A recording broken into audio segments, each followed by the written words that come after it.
नमस्कार दोस्तों, स्वागत है आप सभी का पाथफाइंडर पर। In a very amazing and a very positive development, FDI को लेकर जो नया डेटा सामने आया है तो उसमें बताया जा रहा है कि डेवलपिंग कंट्रीज की कैटेगरी में India has received the highest FDI in the world in the year of 2022।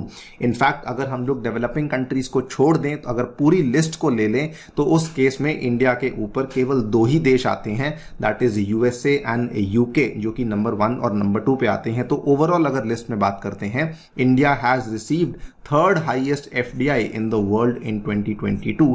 और ये जो पूरा का पूरा डेटा है ये यूएन की जो बॉडी है, पॉपुलरली कॉल्ड एज यूनेक्टाड, उसके द्वारा इस डेटा को पेश किया गया है। आप यहां पे देख पाएंगे United Nations conference on trade and development, इसके द्वारा वर्ल्ड इन्वेस्टमेंट रिपोर्ट को रिलीज किया जाता है, जो कि एफडीआई के जो ट्रेंड्स और एनालिसिस है उसको हर साल पेश करती है और उसी रिपोर्ट के अनुसार ये डेटा सामने पेश किया गया है। इंटरेस्टिंगली ये भी कहा गया है कि जो एशिया में आने वाले डेवलपिंग एशियन कंट्रीज हैं उसमें इंडिया जो है वो स्टैंड आउट कर रहा है, बिकॉज इंडिया में जो एफडीआई है उसमें हमें 10% की बढ़त देखने को मिली है। बाकी जो डेवलपिंग एशिया के क्षेत्र में आने वाले देश हैं उसमें हमें ओवरऑल एफडीआई में ग्रोथ देखने को नहीं मिली है पिछले 2022 वाले साल में। जानेंगे इस पूरी डेवलपमेंट के बारे में, पूरे रिपोर्ट के बारे में, क्या क्या बातें हैं जो कि भारत को लेकर कही गई हैं, वो भी आपके सामने हम लोग पेश करने वाले हैं। आइए शुरू करते हैं दोस्तों मेरे साथ। मेरा नाम है अनिरुद्ध। यदि आप लोग मुझे फॉलो करना चाहते हैं तो यहाँ पर दिए गए टेलीग्राम चैनल के माध्यम से ऐसा कर सकते हैं। इसके अलावा दोस्तों बताना चाहूंगा कि संडे के दिन समुद्र मंथन का फ्री टेस्ट होने वाला है सुबह 9 जुलाई को 10:30 AM पे। प्लीज एनरोल कीजिए, totally free of cost test है, लिंक डिस्क्रिप्शन में है। टॉप रैंकर्स को यहाँ पर काफी अच्छे इनाम जीतने का मौका भी मिलने वाला है। इसके अलावा दोस्तों उड़ान बैच एक और आपके लिए अनाउंस किया जा रहा है, which is going to start from the 17th of July. और इस बैच में अगेन आपको 900 से भी अधिक घंटे की प्रीलिम्स और मेंस की क्लासेस और मेंस और प्रीलिम्स की टेस्ट सीरीज अवेलेबल करवाई जाएंगी। साथ में इसमें आपको आंसर राइटिंग भी अवेलेबल करवाई जा रही है। एनरोल कर सकते हैं using my coupon code Ani UPSC, and इसमें जो फाइनल प्राइस आएगा that is only and only 8,000 rupees. मैं ही दोस्तों आपके लिए इसमें geography and science and tech के टॉपिक्स को कवर करने वाला हूं। इसके अलावा उड़ान के साथ ज्योग्राफी ऑप्शनल का भी एक कॉम्बो बैच आपके लिए पेश किया जा रहा है, जिसमें कि टोटल कॉम्बो बैच आप लोग परचेज कर सकते हैं मात्र 15,000 रुपए में। इसमें ज्योग्राफी ऑप्शनल का जो बैच है वो शुरू होने वाला है फ्रॉम द 1st ऑफ अगस्त। तो अगर आपने अभी भी इसमें एनरोल नहीं किया है, अभी जाकर के आप लोग इसमें दोस्तों एनरोलमेंट ले सकते हैं। ऑल राइट, तो सबसे पहले बताया गया है एज पर द रिपोर्ट जो कि यूएन बॉडी के द्वारा रिलीज करी गई है कि India was the third largest recipient of FDI in the green field projects in the world in 2022।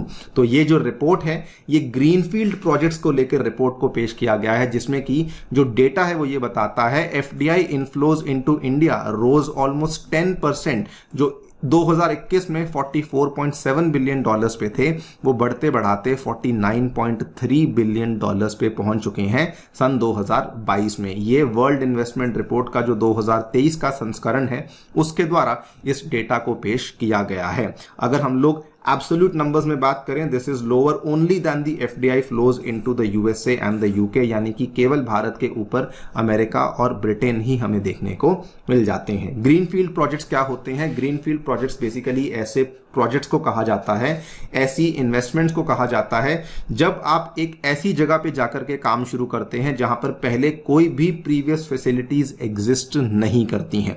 इसकी तुलना में इसके विपरीत जो प्रोजेक्ट्स होते हैं उनको ब्राउनफील्ड कहा जाता है, जहां पे ऑलरेडी कोई ना कोई फैसिलिटी एग्जिस्ट करती है, या तो आप उसको मॉडिफाई करते हैं या आप उसको अपग्रेड करते हैं। तो भारत में हमें ग्रीन फील्ड प्रोजेक्ट्स में सबसे मेजर जो है वो इन्वेस्टमेंट देखने को मिली है। ओवरऑल नंबर 3rd पे आए हैं, और अगर डेवलपिंग कंट्रीज की बात करते हैं तो नंबर 1 पे हमें देखने को मिल जाता है। The report said USA remain the largest host for announced greenfield projects, followed by UK.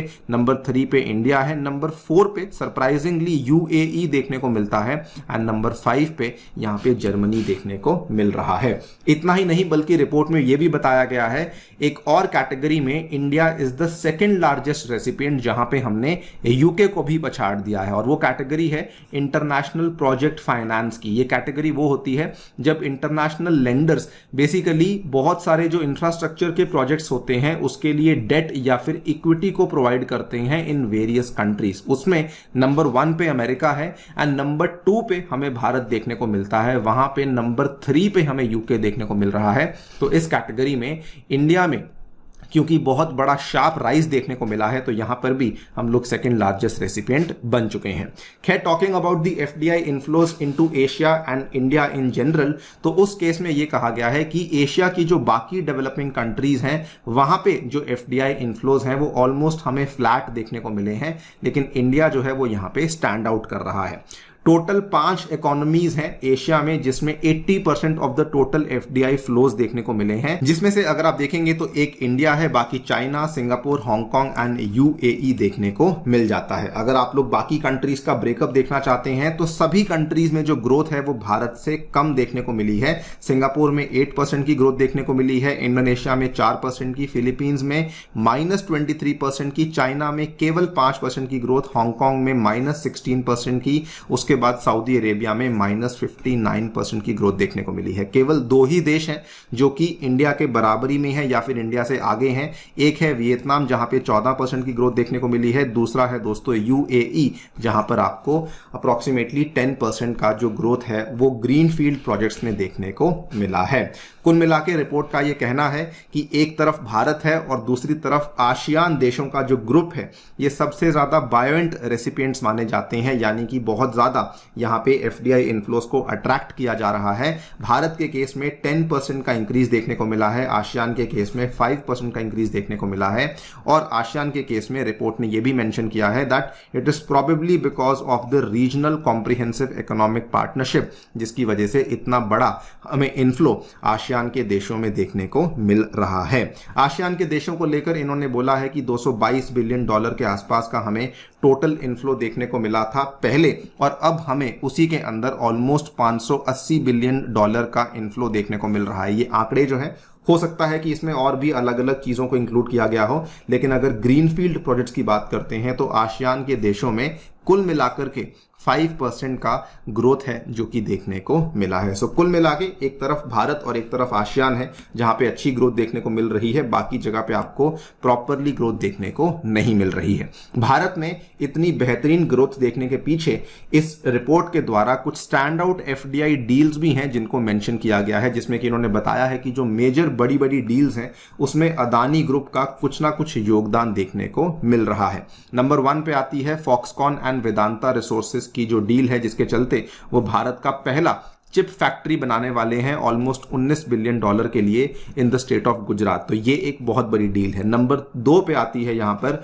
$5 billion का प्रोजेक्ट है, जिसके चलते अदानी ग्रुप जो है वो फ्रांस की जानी मानी कंपनी टोटल एनर्जीज के साथ मिल करके यूरिया को बनाने वाले हैं फ्रॉम ग्रीन हाइड्रोजन। ये वाली जो अनाउंसमेंट है 2022 में पिछले साल हमें देखने को मिली थी और ये भी एक बहुत बड़ी डेवलपमेंट थी। नंबर 3 पे प्रोजेक्ट फाइनेंस की एक डील आती है जिसमें पॉस्को जो कि साउथ कोरिया का जाना माना स्टील मेकिंग जायंट है, ये अदानी ग्रुप के साथ मिलकर के एक स्टील मिल का कंस्ट्रक्शन करने वाले हैं for $5 billion again in the state of Gujarat. तो ये कुछ बड़ी बड़ी डील्स हैं जिसकी वजह से सडनली हमें इतना ज्यादा ग्रीन फील्ड प्रोजेक्ट्स में इतना ज्यादा इजाफा बेसिकली देखने को मिला है। Talking about the international project finance deals, तो इस केस में भी क्या हुआ है कि while the number of international project finance deals rose in most regions, the most significant rise was in India where project numbers increased by 64%। ये भी इस रिपोर्ट के द्वारा डेटा पेश किया गया है। वेरी वेरी इंटरेस्टिंगली इस रिपोर्ट ने यह भी मेंशन किया है कि इंडिया अब उन देशों में आ चुका है जहां पे केवल एफडीआई जो है वो आ ही नहीं रही है, बल्कि इंडियन कंपनीज के द्वारा दूसरे देशों में भारी मात्रा में इन्वेस्टमेंट्स भी करे जा रहे हैं। वो भी वहां पर जाकर के ग्रीनफील्ड प्रोजेक्ट्स में ही इन्वेस्टमेंट्स करे जा रहे हैं, जो कि एक तरीके से इशारा है कि इंडियन कंपनीज अच्छा पैसा बना रही हैं, जिसकी वजह से वो दूसरे देशों में जाकर के ये सब काम कर पा रही हैं।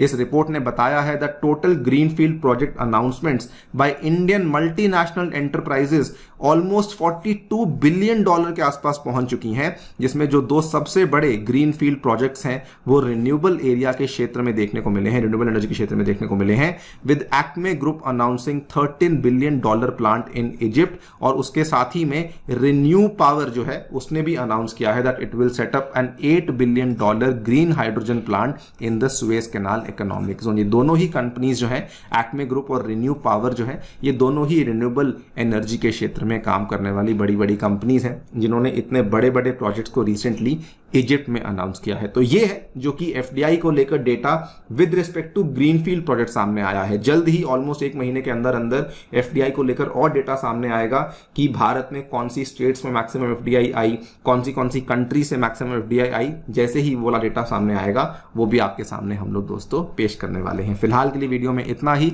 जाने से पहले बताना चाहूंगा दोस्तों, बोध हिंदी बैच में भी आप जाकर के एनरोलमेंट कर सकते हैं। जो विद्यार्थी हिंदी माध्यम से तैयारी करना चाहते हैं, यूजिंग द कूपन कोड अनी यूपीएससी आप लोग इसमें एनरोलमेंट ले सकते हैं। यहां पर भी आपको 8,000 रुपए में ये पूरा कोर्स अवेलेबल करवा दिया जाएगा। Thank you so much for listening, stay tuned and stay safe.